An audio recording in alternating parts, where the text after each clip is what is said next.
Welcome to the hot seat. Hello, everyone. This is Daniel Park.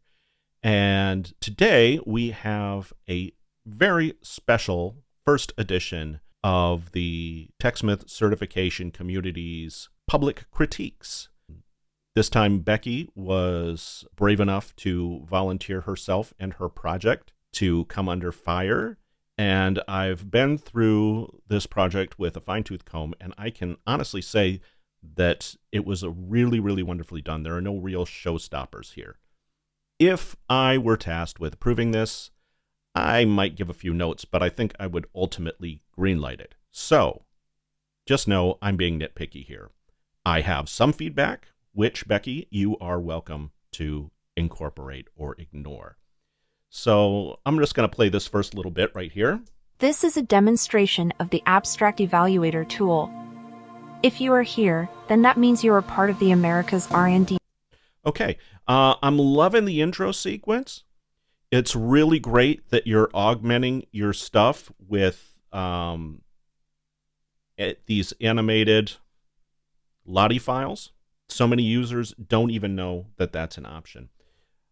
I do have to say that the semicircle background here felt a little bit weird to me, simply because when you see a circular shape tucked into a corner like this, you kind of assume that the rest of it is just off screen, but that's clearly not the case here. I'm not sure whether that's a group clipping issue or a behavior issue, but it is a little weird. It's not a showstopper, it's just kind of odd. But everything else about the title is very smooth, very clear, very aesthetically pleasing. Well done. The only tiny little hiccup here that I noticed is that your Lottie guy, let me forward on a bit, yep, that he just kind of pops off midway through the exit transition. So I'm going to, let me drill down here. I would say either use a supplementary animation to get him all the way off stage left, or just a simple fade animation. For example, let me just pop on a quick fade. And then that way, he already starts fading off and done. The music I like. Let me play a little bit here. America's R&D Week 2022 Selection Committee and an Abstract Evaluator. How did we get to this page? It's appropriate and it's relatively low volume. It stays mostly out of the way of the narration. I might reduce it just a touch more, but there were some parts where I could barely hear it, so take that with a grain of salt. Your narration is pretty clean. Let me play a little bit more. We get to this page. We landed on this page by either clicking the link on the home page or via the menu at the top of every page in this SharePoint site. The narration is pretty clean, though I am noting some breath sounds on your plosives, those P sounds. So you may want to invest about $30 or so into a pop filter that will keep those sudden breaths out of the grill of your mic. Now, let's talk a little bit about transitions here. You use a variety of transition effects throughout your project. Let's see, we have, for example, this guy right here. My recommendation would be to stick with 1 or 2 transition types, definitely no more than 3. And I would choose maybe different ones that are perhaps a bit better fit for the tone of your project. Your choices here seem really dynamic for the project. They have a certain frenetic energy that I'm not sure really works here. Like on this one, you've got, I think it's a vertical offset transition, and later on that gets followed by, here at the end, gets followed by this whip spin, and I think there was a card flip in there too, which is also pretty dynamic. Now, I like sexy transitions too, but I try to select ones that support the context, or at least those that don't actively work against it. This whip spin, for example, it implies a whirlwind of chaos, you know, and it's a great choice when you've got a clip that describes some sort of debilitating problem and you're now transitioning over to the solution. It carries that stop the madness kind of vibe to it. But that's not always the case. Let's take a look back at this first example. Yeah, right here. You look to be pointing at a link here. You've got this abstract evaluator tool, and then you see it up top there.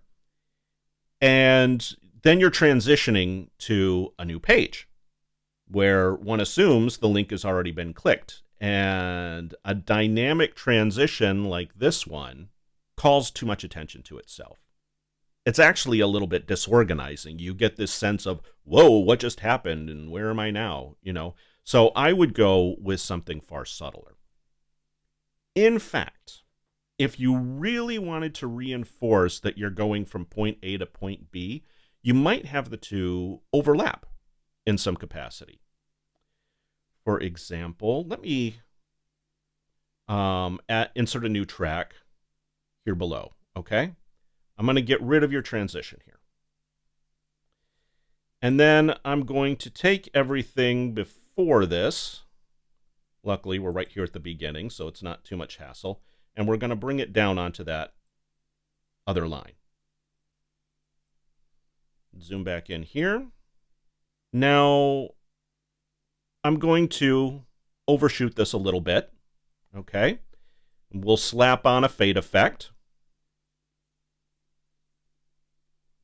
which I think we can all agree is about the most subtle transition there is. Right? And now, let's animate the scale of this second clip to make it look like it's coming directly out of this linked image. Okay? So I'm going to press Shift-A to add my animation. Come over here. I'm going to temporarily move it over here just so that I can see what I'm doing. And we're going to scale this guy down. Here at the beginning, it's important to place your playhead before the transition occurs. We're going to scooch this way down, and we're going to place it here. Okay? So now, when we play it back, top of every page in this SharePoint site, it looks like it's popping right out of the linked image. It's a good visual reinforcer of the fact that you're going from one page to another by clicking a link. And this next little bit, you're talking about meet the evaluators. And you come up and you click the link. And the change over here to the next page is a little abrupt. Typically, new pages don't load that fast. So it's kind of jarring when they do. The interesting thing is that I don't really notice a cut here. So maybe it really did load that fast, but it triggers me just the same. Now, as for this Pixelate Blur, I'm not sure whether that's just for our benefit or if you're going to keep it, but if the latter case, I think I'd go for a standard blur rather than a pixelate. Simply because it's not really clear what we're looking at here. And I think the blur is here on the main timeline. Yeah, it is. At the very least, I'd ratchet down the intensity. So I click here, go to my pixelate intensity, and take it down just a bit, just so that it's clear that what we're looking at is a table of information. Even if I can't read the details, I see that it's a table. And it isn't just a bunch of weird blocks. Okay? So moving right along to, I think it was about the 1 minute mark. The session types overlay is really nicely done, really nicely animated. Though it did confuse me a little. Let me play it back. This tool has a 3-step process to get to the final status of the abstract submission of Thunder, Lightning, or Poster.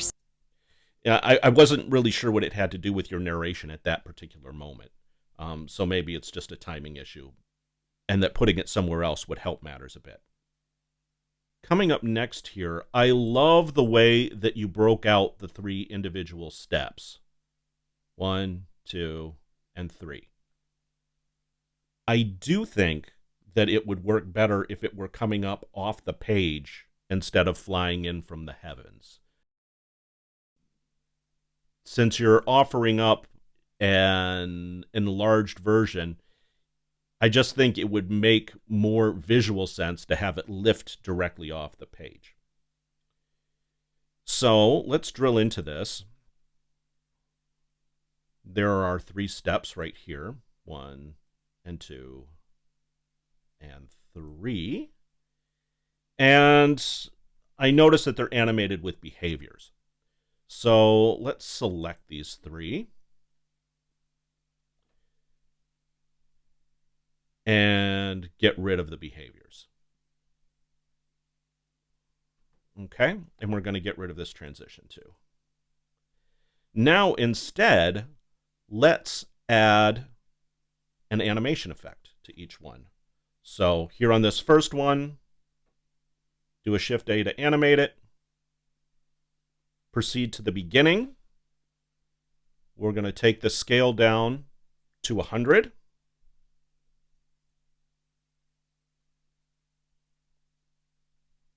And it doesn't match up exactly, but we can see about reducing this a little bit more. Yeah, that's fine, give or take. Move it here to the beginning, and now when we play it... Step 1, read and evaluate. Okay, now it has to come back down, and a really easy way to do that is to go to our animations and add a restore animation, which basically brings it back down to where it was before. Okay? So Step 1, comes up, read and evaluate. Comes back Step down. 2. Okay. Now let's do another one. Back down. I'm noting that the scale percentage is a little bit different here. So let's... Not entirely sure. That looks about right, maybe? Yes, it does. And then it comes up. Restore again. So up, down, and then we do this last one as well. Shift-A to add the animation. Come down to where that one goes. Scale it down till it's about yay.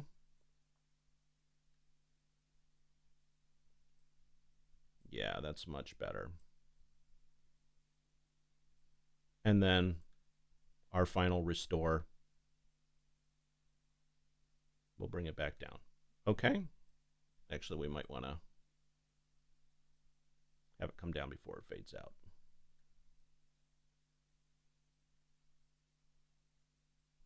Actually, we're not going to have it fade out. Boom, boom. Okay, nice. Now, in order to further separate these sized up bits from their originating page, I think I want a border around them too. So we're going to select our 3 clips. Whoops. 1, hold down Shift, 2, 3. And we're going to go into our visual effects and we're going to add border. Okay. I want them only when the text sizes up, but fortunately, we already have the animation keyframes required to do that. So I just strategically place my playhead in between these.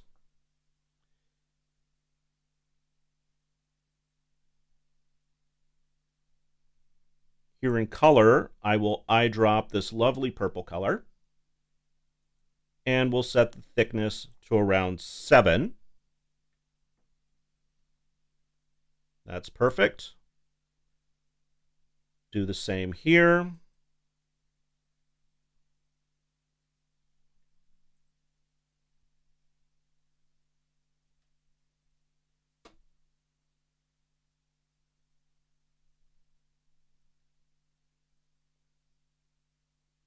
And back here.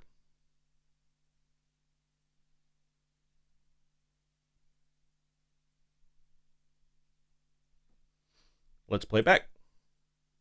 Step 1. Read and evaluate. Step 2. You record your vote for if the abstract should be assigned a Thunder, Lightning, or Poster session. And Step 3. The selection committee meets and comes to a consensus on the final selection for each abstract. Scroll down the page a little and you will see. Okay, looks good. Moving right along. I love the little detective. Another Lottie animation. Again, I would ditch the rapid fire transition. Let's head back up to the main timeline. Once again, I'm like your topic title screens for each step. Moving ahead a bit, around 145, I think. I'm loving the animated sketch callouts.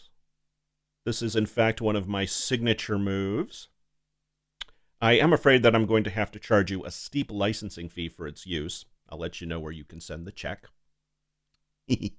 Okay, moving on over here. I think it was about here. Yeah. I'm liking the use of this callout, but I do want to caution you about the lack of contrast between the text and the background. If the lightness level of these two colors is too similar, it will be aesthetically displeasing at best and practically illegible at worst. This one's not so bad. This text can be read. But still, I would strongly recommend switching this background to a much lighter color. So maybe come in here. And now there's a lot more contrast. Or, alternatively, you can take the opposite tack where you go a deep forest green and then the text can be white or off-white. Okay. Moving on, I'm noticing for the first time that your zooms in general are zooming way past 100%. If I look at your capture size, I can see that it's 1080p. If I go to your output size, or at least your project editing size, it's also 1080p. This means that you're going past the size of your original capture. And that means you're going to see a degradation in visual quality whenever you zoom in past 100%. It's not really a huge deal in this case, since Full HD does provide enough detail for 100+% zooming. But if you ever want to zoom in without taking a hit on your visual fidelity, I always recommend capturing at a higher resolution than your planned output, either 1440p or even a full 4K. This will probably require jacking into a large external monitor, so it's obviously up to you and your employer to decide if it's worth it. Note that you can, let me go before you zoomed out, you can gain a tiny bit of real estate by getting rid of your taskbar in Windows. And here I can show you how to do that. Let me flip over to Windows here. And you can see that I've got my taskbar up and that my timeline's kind of suffering for it. If I right-click, I can, on the taskbar, I can choose Taskbar Settings. And going down to Taskbar Behaviors, there's something here called Automatically Hide the Taskbar. I click it, it disappears, and Camtasia now has a little bit more room. And you can still have access to it, but it'll only show up when you mouse over it. In addition to giving you a small amount of additional room, it also declutters your recordings a bit. Because let's face it, is it really anybody's business what applications you have open? Sometimes the taskbar is necessary to include due to the content of the lesson, but usually it's not. Okay, so heading back to your project, you are rocking my world with the animated callout that shows the mouse scroll commands.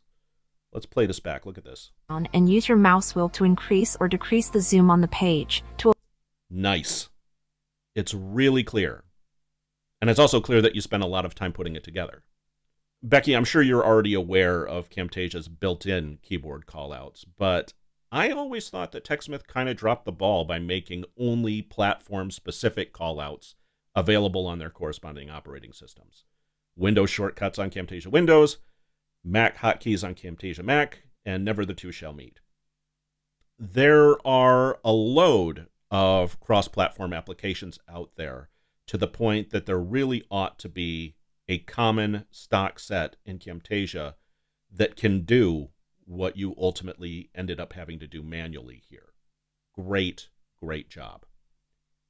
Moving up a little bit further, you've got a little MOV file for lightning, as well as a sound effect to indicate thunder and lightning. As a thunder, lightning, or poster. It's these very nice little touches that really do make all the difference. So you've got your thunder group and your lightning group, and you have a little visual representation, which I think was really nice. Let me back out to the main timeline, and we shall move on. Another funky transition, but I'm not going to keep bringing them up. You already have my note. But we're also seeing the lovely and consistent step animations here with the lovely Lottie animation. So, yay to that. Then we move into the Excel portion, like there. And I don't really have any major comments about the Excel portion, which was, let's face it, really the meat of the tutorial. It starts around the 5-minute mark and goes all the way through 11 plus minutes. It was lovely. One thing that stood out for me was the mention of mentioning the caveat about users not opening the file in the browser. That is a good tip that I think will save some headaches among your users. So let me flip through a little bit. Boop-doo. Again, loving the animated sketch callouts. I'm also really liking, I think it was around 625.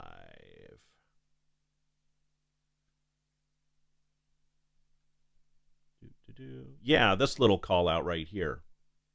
There you do have adequate contrast because the text is white and the background is dark purple.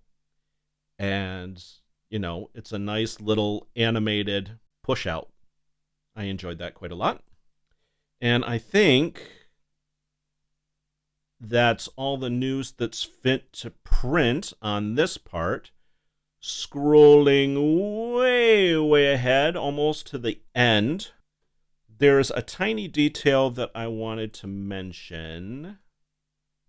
Where are you? Where are you? Yeah, right here. This cut I found kind of jarring. I would soften that with maybe adding a small transition effect to the clip that's on the top. Obviously, we're going to have to extend this just a little bit so that we have some room to work with, and that might mess with your blur effect, but that should be a relatively easy fix. So I would pop, maybe a fade on here. Make sure that there's enough room for the transition to complete. There's enough raw. And there it goes. That's a little better. And one last thing that has to do with your outro. Your ending screen is generally great, but I'm noticing that the size of one of your groups, let me find it. Yeah, it's having a weird masking effect here on your shape. See that? It's kind of similar to the one we saw in the beginning, but this one stands out even more for me, because it's cut off here at the edges. Why don't we fix this one? We're going to go into the offending group. You have kind of groups within groups over here. I think it's this guy right here. Yeah, you can tell because it has the borders. We're going to fix this by right-clicking, and we're going to go to Resize Group and have it be the canvas size. Okay? So now it comes up like so. Now that I'm looking at it, though, it seems like it travels a little too much.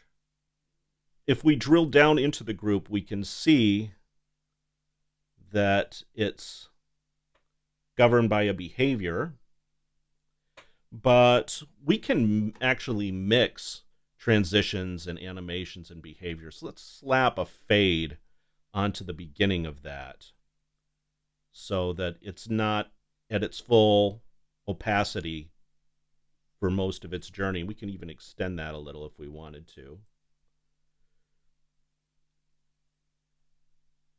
Also, if we come into the behavior part, sorry, it's right here. If we come into the behavior part, we can ramp up the speed a little bit as well. Play that back. And have a good day. Yeah, that's snappier. So, Becky, wonderful job on this project. And thank you so much for your bravery in submitting it. Let us know if you have any additional questions. And as for the rest of you, please take this as your cue to submit your own work in the certification Slack group. No matter how polished a piece is, it can always benefit from a new set of eyes. And this is a service for which I usually charge my clients buku bucks, but for members of the TechSmith certification community, I offer it free of charge because it's part of my duties as a moderator. So please do take advantage. See you soon.